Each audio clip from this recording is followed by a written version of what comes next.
it could have caused me a lot of problems by her lying and saying I stole the dog when I didn't. I was only asking for medical attention from her for the dog, and she never texted me the contract. She said we're just going to use the first ones, but I'll get the contract to you when I can. But he was sick, so my first priority was get him help. Okay, so my question is, has it affected your license in any way? No, it hasn't. It's just an embarrassment is what it is, and the harassment.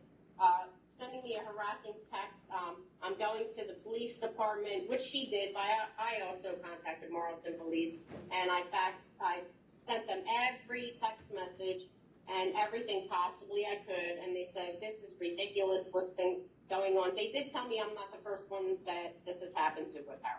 And it had nothing to do with Lynn Mangano. We tried to find her, the Evesham police officer, and I, to settle it with her, to let her know what Rebecca Halbach was doing to people. But we couldn't, because I saw a video. What I want you to know, Judge Kane, I saw a wonderful video all the way back to 2015, because it's the only thing I could find on Lynn Mangano, who actually runs the rescue, from Channel 6 or Channel 10, of her, the wonderful work she does with rescuing feral cats. And I commend her. That's a lot of work to do. And I wanted to talk to her directly to settle things with her in an amicable way, to not have Rebecca contact me ever again. The dog, the Deuce, is healthy. He's happy. My 13-year-old he loves him. My German Shepherd, that's her buddy, and I had a strange feeling when we did the swap when she was crying. I was going to keep him and his sister.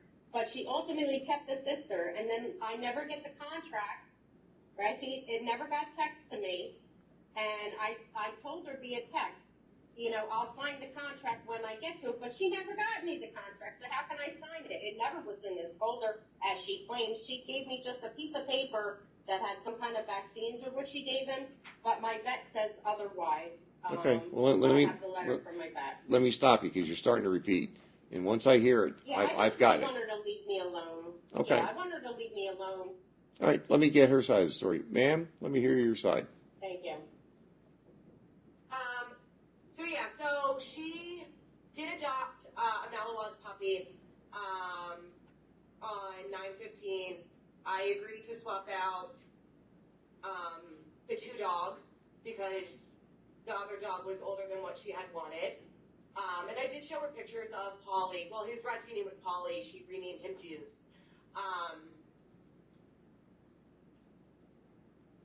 Every puppy that goes home has a folder, and it includes their medical records. And I have pictures of his folder, time-stamped with the date and the time that she did receive the contract to go home with, which is right here. She texted me on 10/4 and said, I'm sorry, and she'll get it right over to us. It wasn't until a week later that she messaged me about the dog having kennel cough. We did meet up. I gave her doxycycline. She questioned about the medication. I called her vet. I told them where the doxycycline came from and the vet's info and their phone number. So they told me that they were able to verify it and everything was fine. They asked me to email a copy of his medical records, to which I did. I sent him an email. I have that as well. On 10/14, I did reach out to the Evesham Police Department. I do have the police report. I never said she stole the dog. I did explain in depth with Officer Lorenzo what happened and how we did switch the puppies or swap the puppies. But ultimately, if he was that sick as Monique was texting me, telling me he was, that I felt the dog needed to be seen by a vet, and he asked if I wanted a wellness check done on the dog, and I said yes, please, and I asked him if he could just remind her about the adoption contract as well. It's not a contract, she knew it had to be signed, and she admitted that she would sign it and return it by the 4th, which still she has not done, and now she's refusing to do it. It's not really an option. I mean, I went as far as, there's a lot of accusations. She's saying that I had canceled her appointment from her vet. I printed out my whole bone history for you. I did talk to her vet that morning to see if he's ever been there, just so I had clarification that the dog was okay and being treated if he needed to be. They told me that, obviously the dog was never seen. She never brought in medication. I did wind up calling at 5:41 to see how that vet appointment went because she had one on the 14th. And from what they explained to me, that she never showed up. She's claiming that I impersonated a police officer, which I honestly never did. We did our part. These are rescue dogs. We had him vaccinated. We treated him for coccidia when the test came back positive. He had a full 10 days of that, which is what was prescribed from our vet in Marlton. He received his Bordetella vaccine. It is only 50% effective regardless, and there are so many side effects that come along with that, which include upper respiratory symptoms, which can be nasal drippage, sneezing, extensive coughing if, they're not kenneled, and, resting. There's a lot in her claim that, is just really, really far off. The puppy wasn't sick when he went home. I have pictures of it. She was given the adoption agreement, which she still never did. As far as harassing her, I've never harassed her. I did reach out to our lawyer, and I did speak to him about the situation too. And again, I never used the word stolen. And our lawyer advised me to send her a text message that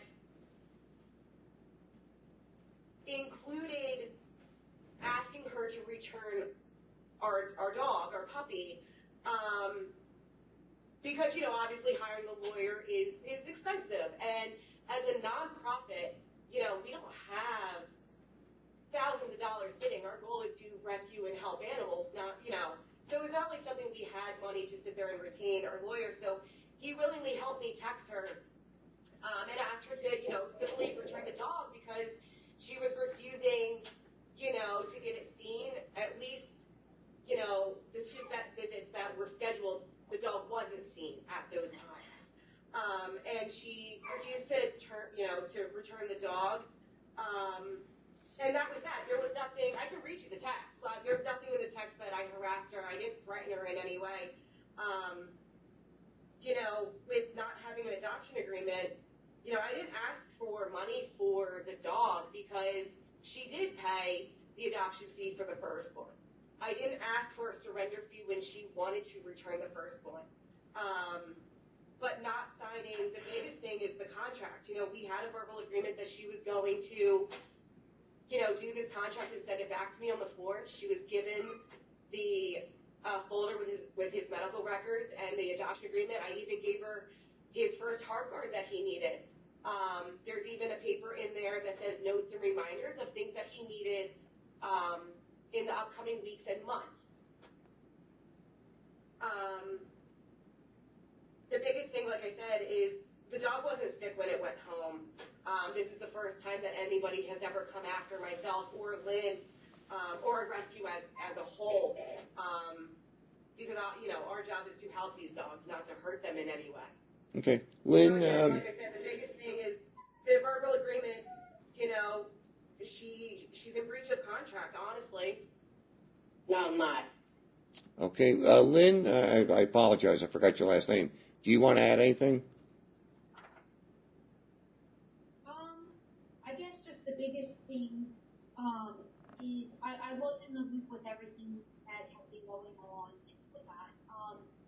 Biggest thing is that the adoption agreement was not signed, and it is supposed to be done at the time that the adopter takes the puppy. But with the circumstances with the pouring rain and stuff like that, an exception was made. So there was the verbal agreement that we needed the adoption agreement, and it was never sent to us. So, I mean, right now, that's the biggest concern, right now. And the other thing is too, with the puppy being sick, it's in the adoption agreement that Monique did read over and sign with the previous puppy, that we are not liable for any health issues that happen to come up after the time of adoption. Now, if the adopter does reach out to us, we will, of course, help them. But legally, we don't have to. And Rebecca did go to our vet and get medication and whatnot, and give it to me to give to the puppy. So we were very concerned with Monique's text messages that how sick the puppy was, and she thought he might die and whatnot.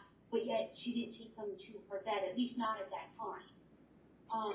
So Rebecca went above and beyond and gave her medication when ultimately, as the pet parent, it was her responsibility to go to her vet to, the medication or whatever the dog needed. Legally, the dog is still a property of Lynn's Animal Rescue because we haven't received the agreement, and Monique did refuse 2 different times to sign. So, I don't know where that leaves. Who has the agreement now? I never had it, Your Honor. Rebecca Halbach was to text me the new contract. She said for the time being, we'll use the original puppy known as Mal adoption papers. I never got the new contract in his folder. Only this came, which is just things written down. I do have a letter from Evesham Veterinary, which I put in my folder if I could read it to you, what they said, which was October 13th. The day before his appointment on the 14th, I can read it to you if you'll allow me, because I was seeking medical attention for Deuce on the 14th, and I was not a no-show. Evesham Veterinary can verify that. They received a phone call from a male stating he was Officer Lorenzo, and the administrator at Evesham Veterinary Hospital and the owners, the vets, they're very angry because they got together with Officer Lorenzo on the conference call. He never called to cancel my appointment because whoever called said I stole the dog, cancel the appointment. But I do have a printout from what I called in and what Rebecca called in on the 13th, the day before. She states that I didn't show up for my vet appointment. There was no reason for me not to show up. They called me at 4 o'clock and told me my appointment was canceled. And it was canceled because she had someone call saying they were Officer Lorenzo after she got his name calling Evesham Police Department. They stated owner brought in, on the 13th, owner brought in unknown medication on October 10th, and we could not identify what meds they were. Owner said she called the rescue to get information, but rescue refused to give her any information. Rescue told owner that they called here and spoke to our pharmacy and gave us all the information. They did not. Checked with NC and MC, that's their techs, and the vets, and neither of them spoke to a rescue, and neither did I. I'm not exactly sure what is going on between the two, and there are no records. And the text initials are here. It says, owner claims issue with the rescue. Rescue refused to give the name of the vet working with, which they did. They wouldn't give me the name of the vet that they're working with or my veterinarian. I mean, they could have just given it to Evesham Veterinary to fax over the medication. I could have went in and paid for it. It was that simple. But Rebecca refused. All she gave him was a paper that he had this shot, that shot, which I paid for all over again because they didn't believe he had any of it anyway. They weren't sure. It says claims the rescue says they won't share information, and they took care of it themselves. Doxycycline is what was prescribed per the rescue in Marlton. Name was Paulie when it rescued. We are giving medications, a quarter tab once a day. It says the vet may be through Texas, has stickers for dewormer. Other than that, unclear things for records. Okay, I'm gonna stop you there because that's not producing. This is important. Well, it may be important, but it's also a hearsay document which we can't consider. It's not. It's right from Absecon Veterinary, as you see. At the bottom it says, at Lynn's dog adoption, per Rebecca, owner is crazy.